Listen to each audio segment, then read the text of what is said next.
এরপরে যেখানে যাচ্ছি সেই জায়গাটা কিছুতেই মিস করা যাবে না। মানে এল্লা বলতেই যে জায়গাটার কথা সবসময় ছবিতে দেখবেন, খুব আইকনিক একটা জায়গা, 9 আর্চেস ব্রিজ।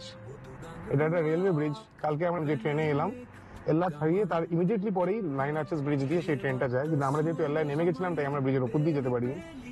ব্রিজটা খুব স্পেশাল, গিয়ে দেখাচ্ছি কেন। কিন্তু টাইমে টাইমে যাওয়ার প্রবলেমটা এখানে থেকে যায়, কারণ ব্রিজটা দেখতে আরো ভালো লাগে যখন একটা ট্রেন পাস করে। তো দেখি পারি কিনা, চেষ্টা করছি যাতে একটা ট্রেন নিয়েই আপনাদের দেখানো যায় ট্রেন পাস করলে কিরকম লাগে।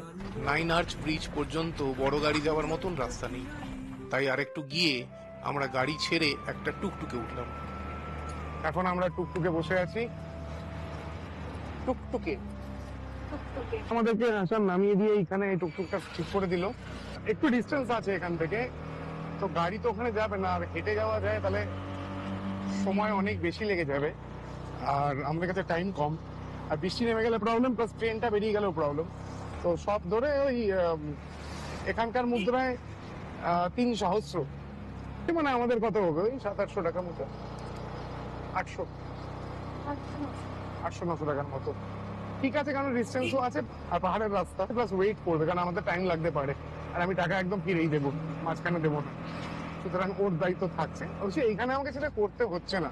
কালকে ও আসল কথা বলতে ভুলে গেছি, হ্যাঁ ঠিক একদম ভুলে গেছি, কাল রাত্রে এত টায়ার্ড হয়ে গেছিলাম আসলে। কালকে হোটেল থেকে যে টুকটুকটা নিয়ে মেইন স্ট্রিটে গেছিলাম, সে আমাকে বলেছিল 1,500 টাকা, মানে এখানকার দিয়ে। তো সে গেছি, ঘুরেছি অনেকক্ষণ, তো খেয়েছি দিয়েছি এখানে, তারপরে কল করেছি, সে 5 মিনিটও লাগেনি, 2 মিনিটের মধ্যে চলে এসছে, পিক আপ করে হোটেলে ছেড়েছে। আমি তাকে 1,500 হাতে দিয়েছি, সে আমায় 200 টাকা ফেরত দিয়ে বললো না স্যার আমি 1300 নেবো, বলেছে চলে যাও থ্যাংক ইউ বলে। আমি মানে এতটাই সারপ্রাইজ এদের ভালো ভদ্র ব্যবহারে, যার জন্য দেখুন এখানে ইউরোপিয়ান আমেরিকান টুরিস্ট দেখুন ভরে ভরে, লোকজন এখানে বিদেশ থেকে এসে কমফোর্টেবল হয়ে যায় খুব, এবং সেইটা যদি হতে পারে তাহলে কিন্তু ট্যুরিজম বাড়ে। কমফোর্টেবল মানে খালি কত ভালো গদি আছে সেটা না, ব্যবহারে কমফোর্টেবল, অনেস্টিতে সততা দিয়ে কমফোর্টেবল করা, সেইটা হয়ে গেলে কিন্তু লোকে আসে, লোকে ভালোবাসে, বারবার ফিরে যেতে ইচ্ছে করে। তো সেফ সেফ একদম সেফ। মানে এখানে রাত্রিবেলা আমি আরে তো আর রাত্রির 12টা-1টা করা যায় না, কিন্তু 8টা-9টার সময় আমি একা সোলো ফিমেল ট্রাভেলারদের ঘুরে বেড়াতে দেখছি, কোনো অসুবিধা কারোর কিছু হচ্ছে বলে মনে হচ্ছে না, সেই জন্যই এখানে তারা আসছে। আনফর্চুনেটলি আমাদের দেশে সেটা হয় না, সত্যি কথা বলতে, আমরা নিজেরাও জানি। এই মেইন রাস্তাটা থেকে নিচে নেমে এলাম আসলে, এটা দিয়ে এবার ব্রিজটার দিকে আমরা যাচ্ছি। এখনো রাস্তা ঠিক আছে, এখানে তাও দেখবেন এমনি গাড়ি নেই, টুকটুকি যাচ্ছে, কমার্শিয়াল ভেহিকেল যাচ্ছে। আরেকটা মজার জিনিস হলো, এই এলাতে এসে এখানে গাড়ির নাম্বারে দেখবেন ইউপি লেখা আছে। আমাদের যেরকম স্টেট আছে সেরকম শ্রীলঙ্কায় প্রভিন্স আছে, সেরকম ওয়েস্টার্ন প্রভিন্স আছে, ইস্টার্ন প্রভিন্স আছে, সেন্ট্রাল প্রভিন্স আছে। তো এল্লা শহরটা হচ্ছে গিয়ে উভা প্রভিন্সের মধ্যে পড়ে, সেই জন্য উভা প্রভিন্স ইউপি। আর দীপিতা অনেক বছর নিজে ইউপিতে থেকেছে, মানে আমাদের ইউপিতে থেকেছে, উত্তরপ্রদেশে থেকেছে, তো যার জন্য ওর প্রথমে ইউপি চোখে পড়েছে।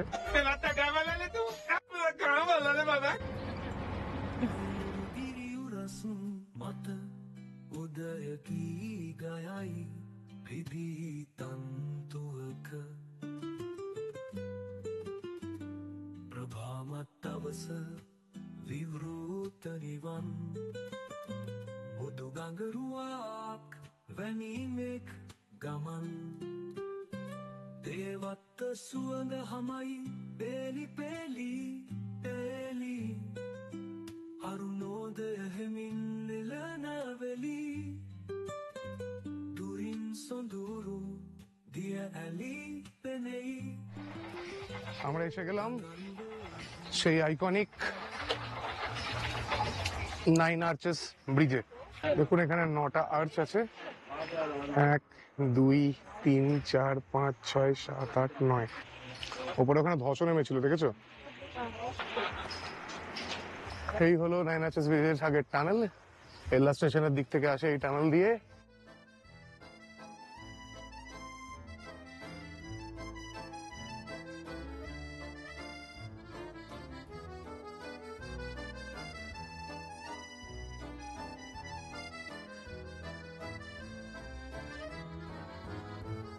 নাইন আর্চ ব্রিজ, যাকে অনেকে ঘটা করে বলে the bridge in the sky, তৈরি হয়েছিল 1919 সালে।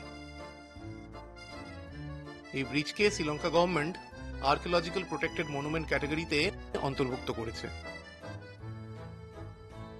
শ্রীলঙ্কার ছবি দিয়ে খুঁজলেই ওয়ান অফ দ্য ফার্স্ট ছবি যেটা পাবেন সেটা হচ্ছে এই ব্রিজের ছবি।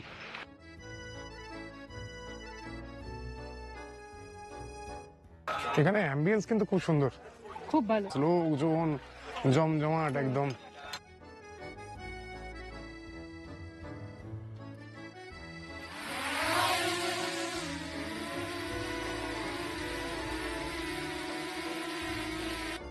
এই ব্রিজ আসলে স্টিলের তৈরি হওয়ার কথা ছিল, কিন্তু মজার ব্যাপার হলো যে এই ব্রিজে স্টিলের একটা বিম, একটা স্ক্রুও নেই।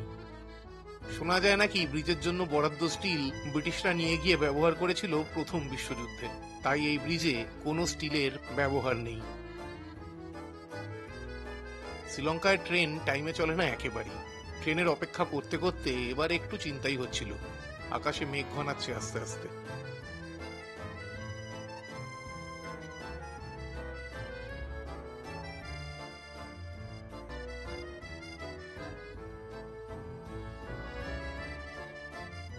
এখনই একটা ট্রেন আসবে শুনলাম, তো ওদিক থেকে আসবে, এদিকে যাবে। আসার আগে এখানে পুলিশ জানিয়ে দেয় ট্রেন আসছে, তো যাতে লাইন থেকে লোকে সরে যায়। ট্রেন আসছে।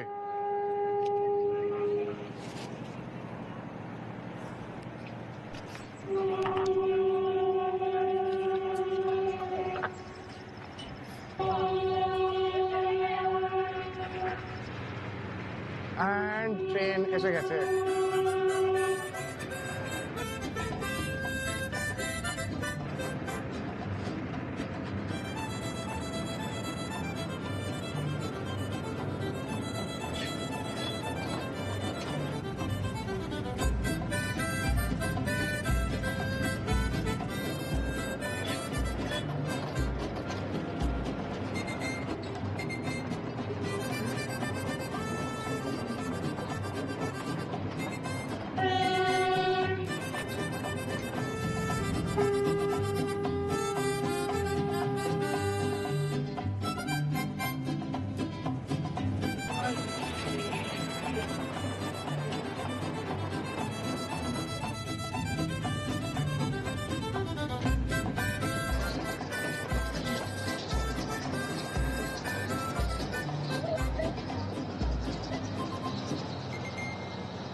দেখা গেল খুব ক্লোজে দেখলাম। Hello. Hello, Are you from India? I am from India. Oh, that's Yeah, nice. where are you from? I'm from Bangalore. Bangalore, I'm from Calcutta. Oh, cool. Right. Bye. দেখা গেল খুব ক্লোজ আপে ট্রেনটাকে। দেখি যদি ওপর থেকে কিছু শট নেওয়া যায়, পরের ট্রেন কখন একটু খোঁজ নিতে হবে। ওপরের ওইখানে কতগুলো ক্যাফেটেরিয়া আছে, ওইখান থেকেও খুব ভালো ভিউ পাওয়া যায়। চেষ্টা করবো ওখানেও যদি গিয়ে একটা ব্রিজের ভিউ পাওয়া যায়, যদি আরো একটা ট্রেন থাকে। আমি জানি না কটা ট্রেন এখন আছে।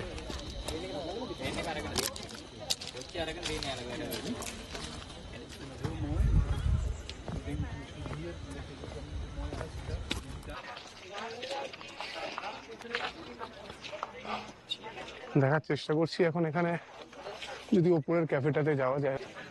আর এখানে যে অবস্থা, এখানে কনস্ট্রাকশন চলছে বলে জানি না যেতে পারবো কিনা। যদি যাওয়া যায় তাহলে একটা ভালো শট পাবো। পরের ট্রেনটা তো আসার সময় হয়ে গেছে।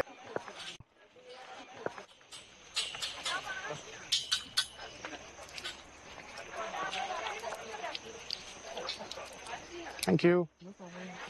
We have not gone up. There's a tuk-tuk stand there, right next to the track. Okay. There. So you can just go back that way. This way it's not.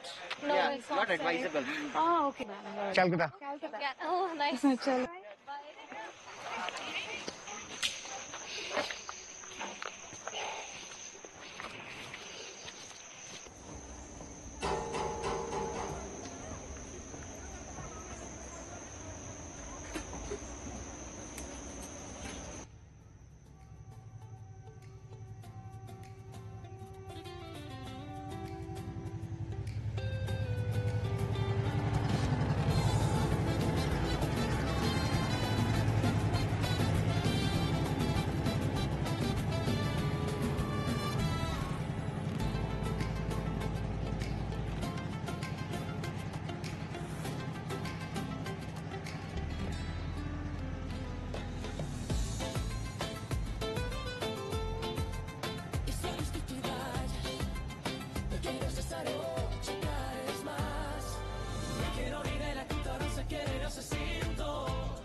Excuse me, what time is the next train? Now it's 11:40. 11:40. Right. So maybe there is a from Candy side. চলো উপর দিকে যাই তাহলে।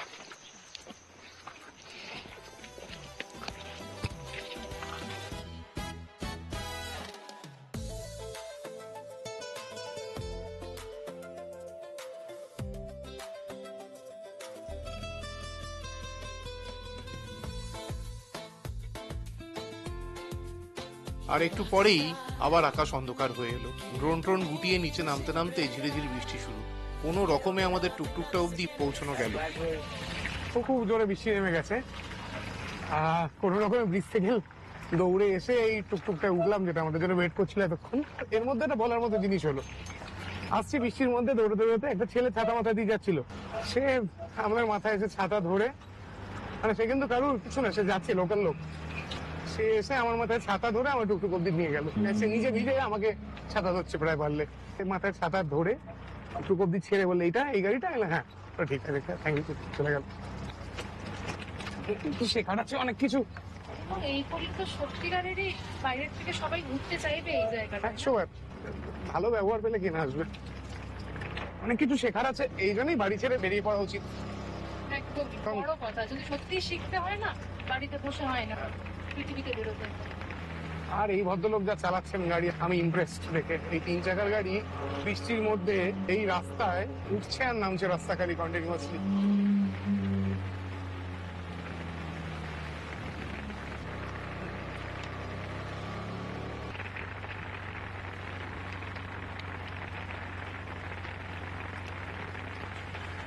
জোর বৃষ্টি নেমে গেছে।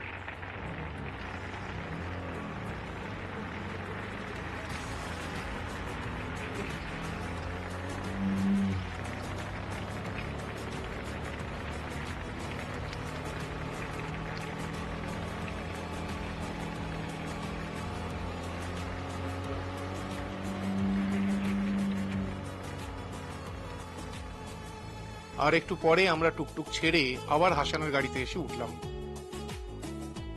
হাসান বলল, চলুন একটা দারুণ জায়গা আপনাদের দেখাবো, সেখানে লাঞ্চও করে নেওয়া যাবে ক্ষণ। বৃষ্টিকে উপেক্ষা করে একটা সুন্দর পাহাড়ি রাস্তা ধরে আমরা এগিয়ে চললাম হাসানের সেই সারপ্রাইজ ডেস্টিনেশনের দিকে।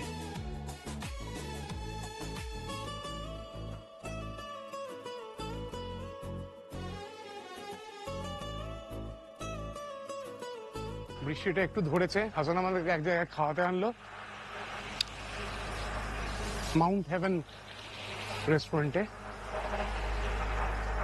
লাঞ্চটা করে নি।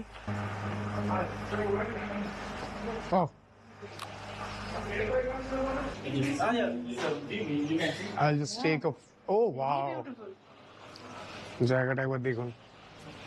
Oh.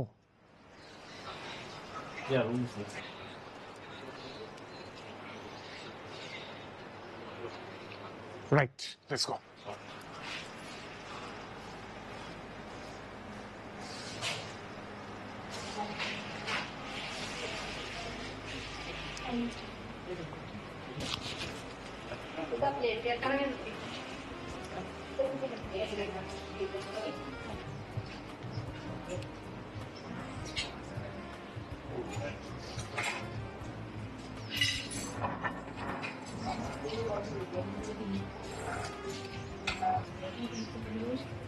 দেখে খুশি বসো।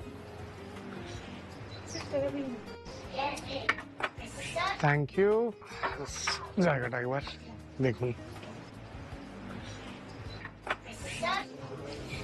Sri Lankan traditional rice, right? Red rice. Most of Sri Lankan people eat Spicy chicken curry, red rice, Sri Lanka traditional rice, dal curry, dal curry, beetroot, beetroot curry.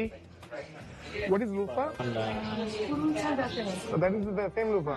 Okay, those the lufa purul jebe. This is tempered cabbage, this is special, right? Curd with honey. curd with honey. I have never had. I will want to try that today. Curd with honey. Biryani, egg noodles, steamed rice, fried rice, chicken, batter fried chicken, and deviled fish, mashed potato, veg chop suey. ওদিকে আরো আছে। খেতে বসে গেলাম। একটু দেখিয়ে দিই কি কি খাচ্ছি। এইখানে আছে একটা মানে ফ্রাইড রাইস, যদিও এটা গন্ধ খুব আলাদা লাগছে আমার। এখানে একটা বিরিয়ানি আছে, এগ বিরিয়ানি। এটা একটা Sri Lankan salad. What was this called? Kankun. Kankun. What exactly is kankun? It's a Sri Lankan leaf. Leaf. এই যে শাকটা, এটাকে কাঙ্কুন বলে। তো এটা গার্লিক কাঙ্কুন, এই যে টমেটো দেওয়া, যেটা দেখতে পাচ্ছেন।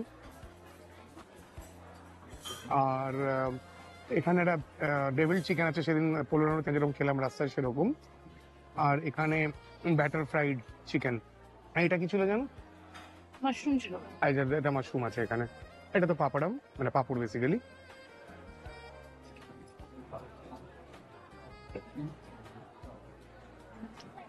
কথা বলে সময় নষ্ট করবো না, খেয়ে নিয়ে আমি। এবারে কি আছে এখানে? এখানে আছে শ্রীলঙ্কান রেড রাইস, এখানে আছে chicken curry, spicy chicken curry, dal curry. আমি এই আগের বারের ব্রিঞ্জেলের যেটা ছিল সেটা আবার এনেছি, হেভি খেতে লেগেছে। আমি এইটাও শাকেরটাও এনেছি, এটাও আমার হেভি লেগেছে। ইনফ্যাক্ট আমি এইবারে যেটা এনেছি এটা হচ্ছে তোমার টেম্পার্ড ক্যাবেজ। এটা হচ্ছে কার্ড হানি। এটা হচ্ছে শ্রীলঙ্কার ট্র্যাডিশনাল। প্রথমত তো কন্টেনারটা দেখুন, নারকেলের ভাড়ের মধ্যে কন্টেনারটা বানানো, এতে দইয়ের মধ্যে মধু দিয়ে খাওয়া হয়। খাওয়া হয়ে যেতে আমরা এই হোটেলেরই টেরেসে উঠলাম ড্রোন ওড়াতে।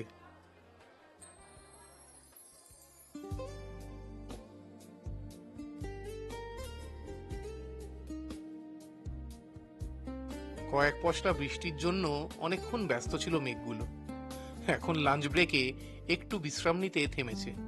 তবে আকাশ যা থমথমে মুখ করে রয়েছে তাতে বেশ বুঝতে পারছি যে এই বিরতি ক্ষণস্থায়ী। চতুর্দিকে ভেজা গাছগাছালির একটা বন্য গন্ধ মম করছে। আর এল্লার এই পাহাড়গুলোর গায়ে কেউ যেন ফ্লোরোসেন্ট হাইলাইটার পেন দিয়ে একটা উজ্জ্বল হলদে সবুজ আভা লাগিয়ে দিয়েছে। ড্রোনের যান্ত্রিক চোখ দিয়েই সই, তবু দু চোখ ভরে দেখলাম এই সৌন্দর্য, তুলে রাখলাম মনের মণিকোঠায়। এরপর আমাদের রাভানা এল্লা ফলস দেখতে যাওয়ার কথা, যদিও বৃষ্টি নামলে সেই প্ল্যানটা কেচিয়ে যেতে পারে। তাই ড্রোনটাকে এবারে ফিরিয়ে আনলাম। এবারে বেরোবো এখান থেকে। ওকে, খাওয়া হয়ে গেল। এই যে হোটেলটা এনেছিল ওর চিনা, যার জন্য চূড়ান্ত খাতির পেলাম। ওপরে ছাদ খুলে দিল ড্রোন ওড়াবার জন্য। এবার বেরোবো, আবার অন্ধকার হয়ে আসছে, আবার বৃষ্টি নামবে। মাঝখানে একটু ধরেছিল। এবার আমরা রাভানা ফলসের দিকে যাচ্ছি। ওঠাউঠি খুব একটা নেই, এবার জাস্ট দেখবো। আর কদিন ধরে এত ওঠাউঠি করছি, এবার পা খুলে সার্ভিস সেন্টারে দিতে হবে অ্যাকচুয়ালি।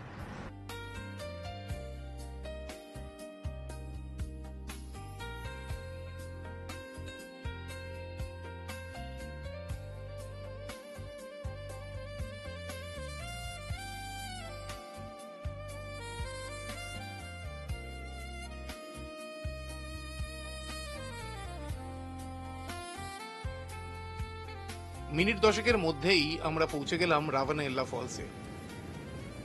কিংবদন্তি অনুযায়ী সীতাহরণের পরে রাবণ শুরুতে সীতাকে এনে রেখেছিল এই জলপ্রপাতের ধারার পেছনে কোনো গুহার মধ্যে। পরে অবশ্য ওনাকে রাবণ সরিয়ে নিয়ে গিয়ে অশোক বাটিকায় রাখে, যেখানে আমরা আগামীকাল যাব।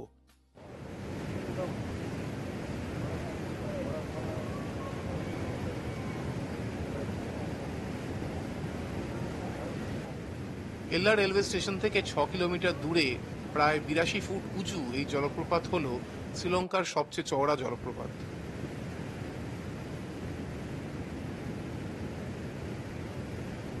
ভেবেছিলাম জলপ্রপাতে আর একটু সময় কাটাবো, কিন্তু আকাশ কালো হয়ে মেঘ গুড়গুড় করে হঠাৎ জোর বৃষ্টি নেমে গেল।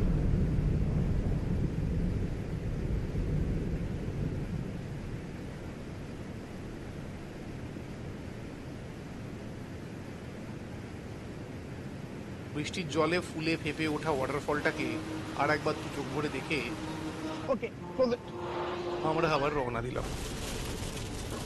আকাশ যেন ভেঙে পড়ছে। এই অবস্থায় আর ঘুরে বেড়ানো সম্ভব নয়, তাই হাসানকে বললাম হোটেলেই নিয়ে যেতে। মজার কথা হলো এই যে হোটেলের কাছাকাছি পৌঁছতেই বৃষ্টি পুরোপুরি বন্ধ হয়ে গেল।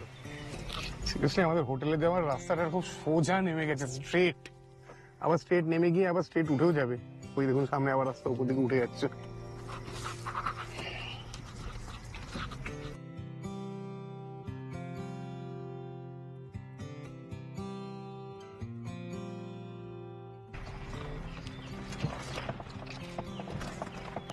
আসিয়া গেছি হোটেলে। ঘরের সামনের বারান্দায় উঠে দেখি এক অদ্ভুত ভিন্ন জগতের দৃশ্য। ঘন মেঘ চিরে রামধনু রঙের রাঙা আকাশ।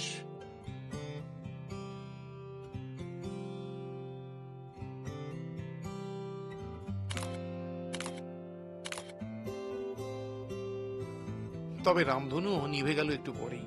আবার শুরু হলো বৃষ্টি। আর কোথাও ঘোরা যাবে না।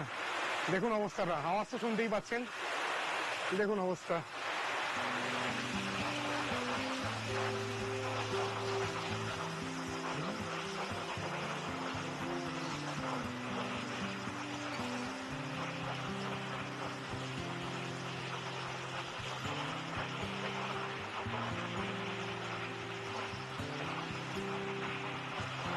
তো এই হলো আমাদের এল্লা ঘোড়া। কালকে সকাল 7:30টায় বেরিয়ে যাব, চলে যাব শ্রীলঙ্কার সব থেকে সুন্দর দেখতে জায়গায়, যেটাকে বলে। এখনো পৌঁছয়নি? না, এখনো পৌঁছয়নি। অনেক কিছু কালকের জন্য রয়েছে। কালকে আবার একটু অন্যরকম, এই কদিন যা করেছি তার থেকে বেশ কিছুটা অন্যরকম জিনিস আছে। পরের এপিসোডটায় সেটা আসবে। এই দুদিনে আমাদের এল্লার পার্টটা হয়ে গেল। Next destination Nuwara Eliya. তো দেখতে থাকুন, আমাদের সঙ্গে চলুন বিয়ন্ড নোন মাইলস্টোনস।